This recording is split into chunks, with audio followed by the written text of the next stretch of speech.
नमस्कार, ज्ञान विविध चैनल में आपका स्वागत है। हम कक्षा 12 की व्यूज प्रभाव पढ़ रहे हैं। पाठ है पहला, पाठ का नाम है उसने कहा था। लेखक इसके पंडित चंद्रधर शर्मा होंगे। ये आधा पाठ हमने पहले पढ़ लिया था और अब आधा बचा हुआ पाठ हम उसकी शुरुआत करते हैं। ये पाठ है प्रथम विश्व युद्ध से संबंधित है। जब प्रथम विश्व युद्ध हुआ था उस समय का इस पाठ में वर्णन किया गया है। प्रथम विश्व युद्ध 1914 से 1918 तक हुआ था और ये पाठ था और ये फ्रांस और बेल्जियम के मैदान में जर्मनियों के साथ जो भारत के तो जो लेना सिंह नाम के थे वो भारत की तरफ से वहाँ युद्ध लड़ने के लिए गए थे। तब का उसमें वर्णन किया गया। तो सबसे पहले इसमें बताया गया पाठ में कि ये उस जगह का है जहाँ अमृतसर है और अमृतसर का सबसे पहले जो वहाँ का बाजार का दृश्य लेखक ने उसका वर्णन इस कहानी में किया है। और उसके बाद में कि बाजार में किस तरह से एक लड़का और एक लड़की मिलते हैं जो सिख परिवार से संबंधित है। लड़का लड़की दोनों थे, वो अपने मामा के यहाँ आए हुए थे, लेकिन बचपन का जो प्रेम है वो 25 साल बाद में वो किस तरह से वापस मिलते हैं। बचपन में मिले लेकिन वो थोड़े दिन बाद में क्या हो गए थे, आपस में बिछुड़ गए थे। लेकिन जब ये युद्ध शुरू हुआ था तब किस तरह से उन दोनों का आपस में मेल मिलाप होता है और तब उस स्थिति में क्या होता है, इस चीज का इसमें वर्णन किया गया है। तो अब देखो आगे शुरुआत करते हैं कि लैला सिंह जो इसमें उनके पात्र है, लैला सिंह और होरा, ये दो इसमें प्रमुख पात्र बताए गए इस कहानी के अंदर और दोनों का प्रेम है। और इसमें इस कहानी में मुख्य बात ये बताई है कि ये जो कहानी है प्रेम कर्तव्य निष्ठ पर आधारित और प्रेम के साथ निश्चल भाव का प्रेम प्रकट हुआ और त्याग की भावना इसमें बताई गई। तो इसमें कौन कौन सी चीजें आई है कि कर्तव्य, त्याग और प्रेम की निश्चलता भाव इसमें प्रकट हुआ है कि जो बचपन का प्रेम था वो किस तरह से उसने निभाया है। तो लैला सिंह ने इसका इस पाठ में इस कहानी में वर्णन किया गया है। तो जब दोनों एक दूसरे के बाद 25 साल बाद में मिलते हैं तब उन दोनों की क्या स्थिति है उस चीज का इसमें वर्णन किया गया है। तो लैला सिंह कहता है चालक को तो बड़े ही ऊपर मांडी का लेना इतने बरस लपटर साहब के साथ रहा उन पर उसको चकमा देने के लिए 4 आंखें होनी चाहिए। अर्थात वो बहुत ही समझदार विदूषक था। तो उसको क्या किया कि किसी को भी चकमा देने के लिए उसमें बुद्धिमत्ता भी होनी जरूरी है। 3 महीने हुए कि एक तुर्की मौलवी मेरे गांव आया था। औरतों को बच्चे होने का ताबीज मारता था और बच्चों को दवाई देता था। किसको देता था? बच्चों को दवाई भी वो देता था। चौधरी के पेड़ के नीचे बिछा हुआ पीता रहता था और कहता कि जर्मनी वाले बड़े पंडित हैं, वेद पढ़कर उसकी से विमान चलाने की विद्या भी जान गए हैं और गो को नहीं मारता था, वो गायों को वो नहीं मारते थे। हिंदुस्तान में आ जाएंगे तो गो हत्या बंद कर देंगे। और जब वो हिंदुस्तान आ जाएंगे, कौन कह रहा है? लैला सिंह, कि जब वो हिंदुस्तान जो जर्मनी वाले हिंदुस्तान में आ जाएंगे तो गो हत्या करना भी वो बंद कर देंगे। मंडी के बनियों को बहकाता है, डाक खाने से रुपया निकाल ले और सरकार का राज्य जान लेवे।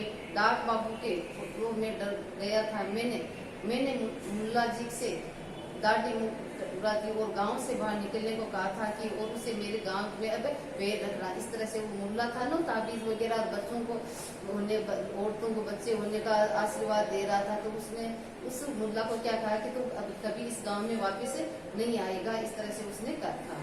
साहब की जेब से पिस्तौल चला और लैला की जान में गोली लगा था। युद्ध हो रहा था और साहब की पिस्तौल चली और लैला सिंह की थान लग गई थी, जान में गोली लग गई थी। इधर लैला की हेनरी मार्टिन की 2 फायरों से साफ कपाल किया करी और धड़ाक सुनकर वो सब दौड़ आए। अर्थात बंदूक की आवाज सुनकर के जो उसके साथी थे वो दौड़ करके आए। बोधा चिल्लाया, क्या हुआ? बोधा था वो जो ये लड़की थी सूबेदारनी, उसका पुत्र था। बोधा चिल्लाया, क्या है?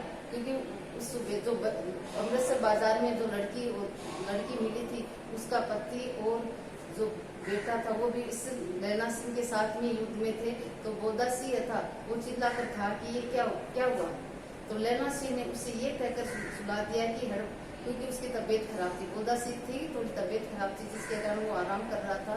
तब बोधा सिंह ने उसे क्या कहकर सुला दिया कि अड़का हुआ कुत्ता आया था। उसने क्या कहा कि अड़का हुआ कुत्ता आया है, मार और उसे सब हाल कर दिया। सब बंदूकों लेकर तैयार हो गए। सब थे बंदूक लेकर तैयार हुए। लैला ने सापा फाड़कर घाव पर थे, दोनों तरफ पट्टियां कर ली, बांध दी और घाव मांस में था। पट्टियों के कसने से लोग निकलना क्या हो गया था, बंद हो गया था।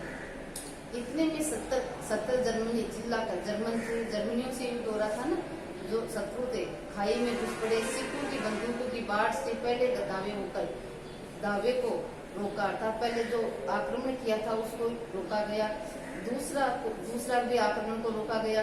पर यहाँ के 8 लेना सिख कर मार रहा था, वह खड़ा था और लेटे हुए थे और वे 70 थे, अर्थात वो तो 8 थे और जर्मन कितने थे, 70 जर्मन थे। इस तरह उनका मुकाबला हो रहा था। फिर अपने मुर्दों भाइयों के शरीर पर चढ़कर जर्मन आके घुसते आते थे थोड़ी मिनटों में, अर्थात वो जर्मन जो शत्रु थे वो आगे बढ़ रहे थे, क्योंकि वो तो कम ही थे और जर्मन तो 70 थे, उससे ज्यादा ही थे।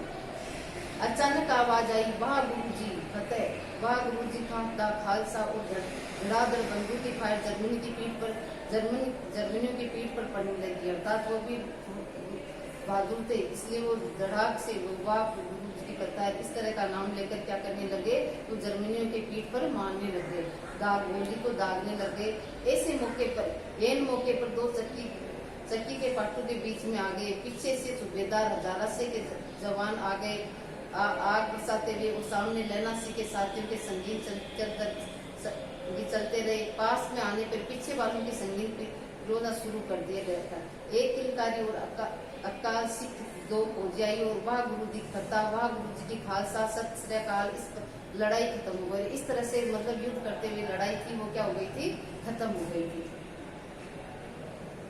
63 जर्मनिया खेत में रहे थे और करा रह गया था। 63 सैनिक जर्मन सैनिक थे, वो मारे गए थे और वो दर्द के मारे कर रहे थे।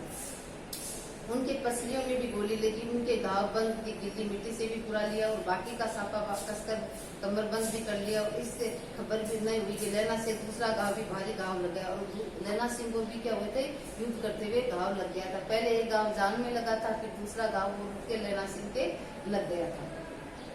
लड़ाई के समय चांद निकल आया था कि ऐसा चांद निकला जिसके प्रकाश में संस्कृति कवियों की दिया वायु नाम सार्थक होता है। और हवा ऐसी चल रही थी जैसे बाण भट्ट की भाषा में दंताचार्य फैलाती हो। वजीरा से कह रहा था कि कैसे मन भर फ्रांस की भूमि मेरे घुटनों से चिपके रही थी। जब मैंने दौड़ा कर सूबेदार के पीछे गया तो सूबेदार लेना से सारा हाल सुना और कागजात पाकर वे उससे तुरंत बुद्धि को सराहा की। और वे कह रहे थे कि तू न होता तो आज सब मारे जाते। अर्थात वो क्या कर रहे थे सूबेदार कि अगर आज तुम नहीं होता, किसको करे, लेना सिंह को, कि अगर आज तुम नहीं होते तो पूरे मारे लोग आज सब मारे जाते, हम सब क्या थे, मारे जाते। इस लड़ाई की आवाज 3 मील दाहिने और खाई वाले ने सुन ली थी और उन्होंने पीछे टेलीफोन कर दिया। वहां से झटपट 2 डॉक्टर और 2 बीमार ढोने की गाड़ियां चली आई थी। आवाज सुनी थी, 2 डॉक्टर आए और 2 बीमार ढोने वाली गाड़ियां भी उनके पीछे आ गई थी। और 1.5 घंटे तक अंदर आप पहुंची और फील्ड अस्पताल नजदीक था। और जो अस्पताल था वो भी कैसे था, नजदीक में था। सुबह होते होते वहाँ पहुंच गए और इसलिए मामूली पट्टी बांध कर एक गाड़ी में घायल लिटाए गए और जो भी घायल थे उनको कान लिटाए गए, गाड़ी में लिटाए गए और दूसरे में लाशें रखी गई। 2 गाड़ियां थी, एक में तो जो घायल व्यक्ति थे उनको लिटाया गया और दूसरे में क्या रखी गई, लाशें रखी गई थी। सूबेदार लेना सिंह की जान में पट्टी बांधनी चाहिए तो उसने ये कहकर टाल दिया कि थोड़ा ही घाव था, तो उस घाव की परवाह नहीं कर रहे थे। और उसने क्या कहा कि घाव तो है थोड़ा सा, ये गोदासी जबर में कर रहा था, गोदासी था वो बुखार में कर रहा था। वह गाड़ी में लिटाया, उसको भी क्या किया, गोदा सिंह था वो सूबेदारनी का लड़का था, उसको भी क्या किया गया, गाड़ी में लिटाया गया। लेना को छोड़कर सूबेदार जाते नहीं था, लेना सिंह था उसको छोड़कर सूबेदार था वो नहीं जाना चाहता था। ये देखकर लेना सिंह ने कहा, तुम्हें गोदा की कसम था, तुम्हारे बेटे की कसम है, सूबेदार जी की सौगंध है, सूबेदारनी की सौगंध, इसकी पत्नी की और बेटे की, उसको क्या खिलाती, सौगंध खिलाती। और इस गाड़ी में न चले जाओ, अर्थात इस गाड़ी में चले जाओ। और तुम, तो फिर उस सूबेदार ने कहा तुम क्या करोगे, मेरे लिए वहाँ पहुंचकर गाड़ी भेज देना, अर्थात तुम वहाँ जाओ और मेरे लिए पहुंच करके क्या भेज देना, गाड़ी भेज देना। और जर्मन मुल्कों के लिए भी तो गाड़ियाँ आती होगी, हाँ मेरी हाल बुरा नहीं है, देखते ही नहीं मैं खड़ा हूँ, वजीरा सिंह मेरे पास में ही तो है, अच्छा कर। बोधा गाड़ी पर लेट गया और भला आप भी चढ़ जाओ। सुनिए तो सूबेदार ओरा की चिट्ठी, अर्थात ओरा कौन थी? सूबेदार में थी।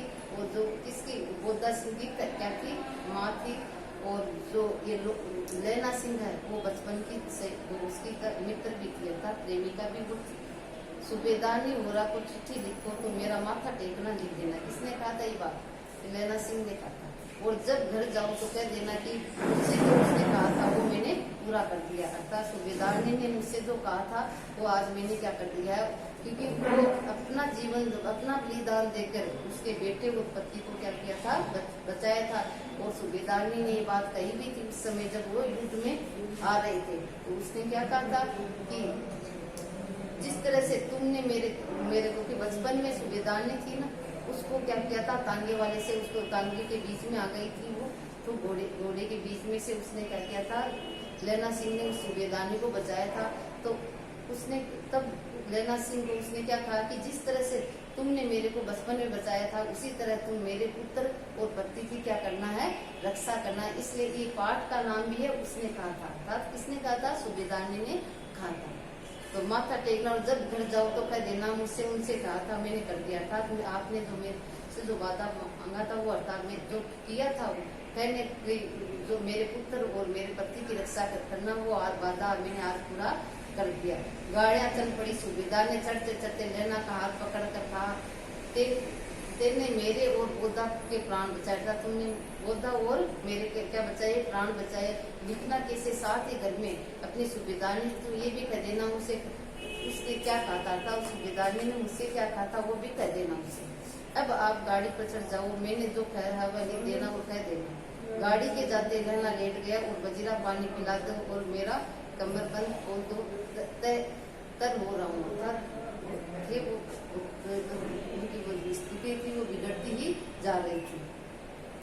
मृत्यु के कुछ समय पहले स्मृति बहुत साफ हो जाती है। अर्थात वो मृत्यु से पहले कुछ वो सपना देख रहा था कि जन्म भर की घटनाएं एक एक करके सामने उसके आ रही थी। वो पुरानी बातें था वो लैला सिंह याद कर रहा था।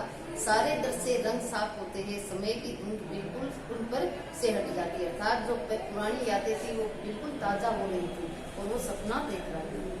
लैला सिंह 12 वर्ष का था। अर्थात वो बचपन वाला सपना वो वापिस देख रहा है।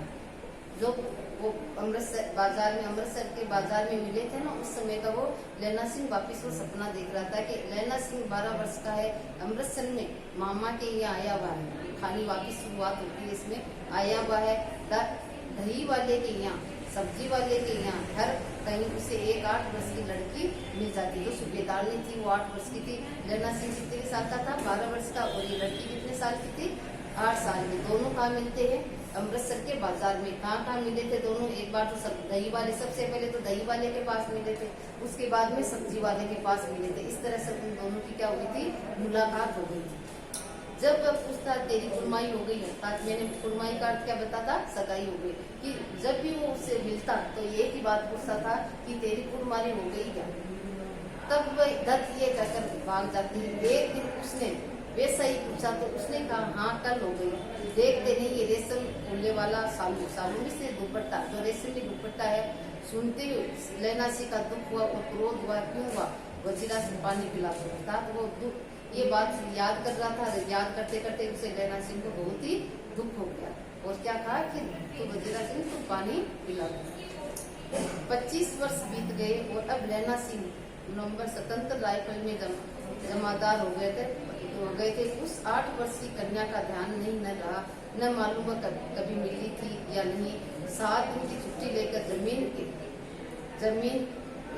की पैरवी करने अपने घर गया था। वहाँ रेजिमेंट के अफसर की चिट्ठी मिली और फौज लाम पर जाते हैं। फौज लाम है युद्ध में, लाम का तो था युद्ध में जाते हैं। फौरन चले जाओ। साथ ही सूबेदार हजारा सिंह की चिट्ठी भी मिली कि मैं और बोधा सिंह भी लाम पर जाते हैं। अर्थात मैं भी जो हजारा सिंह बोधा सिंह और हजारा सिंह है वो भी क्या कर रहे थे कि हम भी युद्ध में जा रहे, युद्ध पर जा रहे हैं। लौटते हुए हमारे घर और होते जाना। अर्थात लौटते वक्त अर्थात तुम युद्ध में जाते समय हमारे घर के इसकी ओर से ही जाना। साथ ही चलेंगे, अर्थात युद्ध में क्या करेंगे, साथ ही चलेंगे। सूबेदार का गांव रास्ते में पड़ता था, वो सूबेदार उससे बहुत चाहता था। लैला सिंह सूबेदार के यहाँ पहुंचा, लैला सिंह था वो सूबेदार के यहाँ पहुंचा। ये सब बातें क्या कर रहा था, लैला सिंह सोच रहा था। जब चलने लगे तब सूबेदार बेड़े से निकलकर आया और बोला, लैला सूबेदार ने तुमको जानती है, बुलाती है, जा जा मिला। लैला सिंह भीतर पहुंचा, सूबेदार ने मुझे जानती है, कब से, रेजिमेंट के क्वार्टर में, तो कभी सूबेदार के घर गया ही नहीं था। दरवाजे पर जाकर माथा टेकना कहना अस्सी सुनी है। लैला सिंह मुझे पहचाना नहीं, तेरी कुमारी हो गई, कल हो गई, देखते नहीं देश में लूटू वाला सालू। अमृतसर में बाबू की टकटकार मूर्छा खुली, करवट बदली और पसली का घाव भी निकला। वजीरा पानी पिला दो, उसने कहा था। स्वप्न चल रहा था, वो सपना देख रहा था, उसका सपना था, वो चल रहा था। सूबेदार ने कह रही, मैंने तेरे को आते ही पहचान लिया। सूबेदार ने क्या कहा कि मैंने तुझे को आते ही क्या किया था, पहचान लिया था। एक काम करती हूँ, तथा उसने सूबेदार ने से क्या कहा कि मैं तुमसे एक काम करती हूँ, मेरे तो भाग टूट गए। उसने क्या कहा कि मेरा तो भाग्य था वो टूट गया है। सरकार ने बहादुरी का खिताब दिया है। लायलपुर में जमीन दी है। आज नमक हलाली का मौका आया था, नमक का कर चुकाने का मौका आया है, पर सरकार ने हमें तीमियों की एक प्रक्रिया पलटन क्यों न बना दिया। तीमियों का अर्थ है कि औरतों की पलटन। अगर औरतों की पलटन, सूबेदार ने की क्या इच्छा थी, अगर औरतों की पलटन होती तो मैं भी फौज में जाती। तो क्या बोला उसने कि सरकार ने तीमियों की एक घगरिया पलटन क्यों न बना दी, जो मैं भी सूबेदार जी के साथ चली जाती। एक बेटा है, फौज में भर्ती हुई, उसे एक भी वर्ष हुआ था। उसके बेटे को कितना साल हुआ था, 1 साल हुआ था। उसके पीछे 4 हुए, पर एक भी नहीं जिया। सूबेदार रोने लगे। सूबेदार ने ऐसा कर वो लैला सिंह को बातें बता रही थी और ऐसा करते हुए वो रोने लग गई थी। अब दोनों जाते हैं। मेरे भाग तो तुम्हें याद है, एक दिन तांगे वाले के घोड़ा दही वाले की दुकान के पास बिगड़ गया था, तुमने उस दिन मेरे प्राण बचाए थे। सूबेदार ने क्या कर रही है कि दही वाले थे, उसकी दुकान के पास घोड़ा था, वो क्या हो गया था, बिगड़ गया था। तब तुमने तांगे वाले से मेरी क्या बचाई थी, घोड़े से जान बचाई थी। आप घोड़े की लातों में चले गए थे, अर्थात मैं घोड़े की लातों में चले गए थे और मुझे उठाकर दुकान के तख्ते पर खड़ा कर दिया था। अर्थात खुद की परवाह न करके आपने मेरे को क्या किया था, बचाया था। और इस तरह से अपने प्राणों की बाजी लगाई कि वो आप घोड़े के लात के नीचे भी आ गए थे, लेकिन मेरे प्राण आपने बचा दिए। ऐसे इन दोनों को बचाना था। इसी तरह इन दोनों को, मेरे बेटे और पुत्र को इसी तरह से बचाना। ये मेरी भिक्षा, अर्थात वो क्या मांग रही थी, लैला सिंह से भिक्षा मांग रही थी। तुम्हारे आगे में क्या फेराई, अपने आंचल को पसारती। वो अपने आंचल था वो पसार फैलाने लग गई थी। रोती रोती सूबेदार ने गोबरी में चली गई। लैला भी अंदर चली गई और लैला भी आंसू पोंछता हुआ बाहर आया और वजीरा से पानी पिलाओ, उसने कहा। लैला का सिर अपनी गोदी में रखकर वजीरा से बैठा है।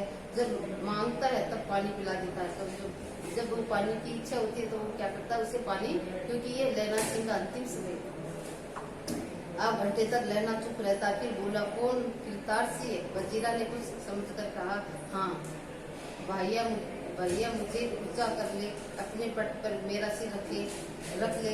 वजीरा ने वैसा ही किया। हाँ अब ठीक है, पानी पिला दे, बस अब के हाड़ में ये आम खूब फलेगा। चाचा भतीजा दोनों यही बैठकर आम खाएंगे। जितना बड़ा तेरा भतीजा उतना ही ये आम भी है।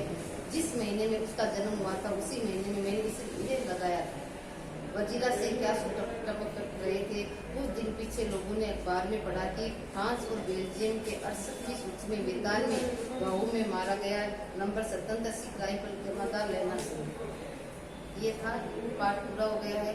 इतना ही था। तो पाठ का इस कहानी भी उसने कहा था, इसलिए रखी गई है क्योंकि जब लड़का और लड़की दोनों मिलते तो लड़के ने किस प्रकार से उसकी लड़की की सहायता की थी, और बाद में जब वो 25 साल मिलते तो उसने वापस वही कहा कि जिस तरह से तुमने मेरी जान बचाई है उसी तरह से तुम मेरे पुत्र और बेटे की जान बचाना। तब इस कहानी का नाम भी सार्थक हो जाता है कि उसने कहा था।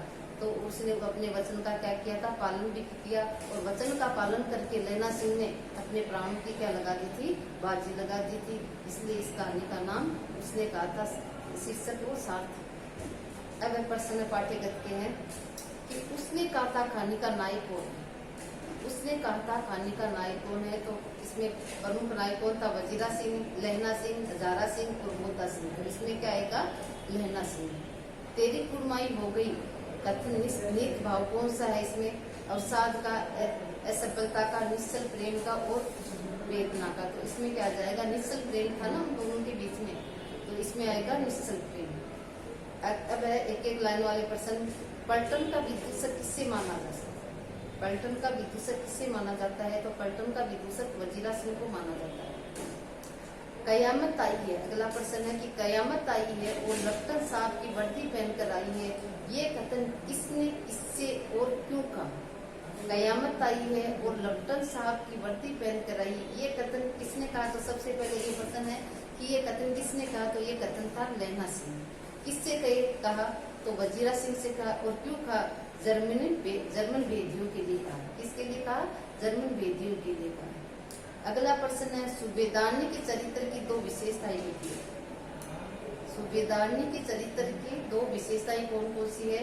एक तो सबसे पहले आता है कि विवेक संपन्न नारी, विवेक मीन्स बुद्धि हो, तो वो स्त्री कैसी थी, बुद्धिमानी, तो विवेक संपन्न नारी। और दूसरी है पति और पुत्र की मंगल कामना करने वाली। तो दो चारित्र विशेषता कौन सी हो गई, पहले तो विवेक संपन्न नारी और दूसरी है पति और पुत्र की मंगल कामना करने वाली। अगला प्रश्न है, उसने कहा था ये कहानी की पृष्ठभूमि किस युद्ध का वर्णन, ये तो शुरू में मैंने बताया था कौन से युद्ध का वर्णन किया गया था, तो प्रथम विश्व युद्ध का वर्णन किया गया था। इसमें कौन सा युद्ध का वर्णन किया, वातावरण का वर्णन है, प्रथम विश्व युद्ध का। जो प्रथम विश्व, इसमें लिखना नहीं है कि ये कब से कब तक चला था, जो प्रथम विश्व युद्ध हुआ था ये 1914 से 1918 तक चला था। अब आगे है, उसने कहा था कहानी का नायक, तो ये हो ही गया। अगला है कि तेरी कुरमाई हो गई, ये कथन में निहित भाव कौन सा है, ये तो निश्चल प्रेम भाव है। इसमें कौन सा भाव आया है, तो निश्चल प्रेम भाव है। आगे प्रश्न है 5-5 लाइन वाले, 5-5 लाइन वाले में करती हूँ। पहला प्रश्न है इसमें से, उसने कहा था कहानी के शीर्षक पर टिप्पणी लिखी।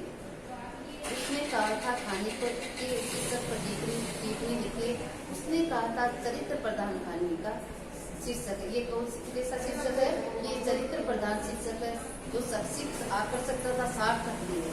कैसा है, संक्षिप्त सार्थक और आकर्षक भी है, जो पति प्राण पत्नी एवं वात्सल्यमयी जननी सूबेदारनी के कथन की ओर संकेत करता है, जिसकी भिक्षा, मतलब वो क्या करती है, भिक्षा का निर्वाह लैला सिंह से अपने प्राण से करती है। अर्थात वो लैला सिंह के सामने, जो लैला सिंह है उसके सामने जो स्त्री है सूबेदारनी है, वो अपने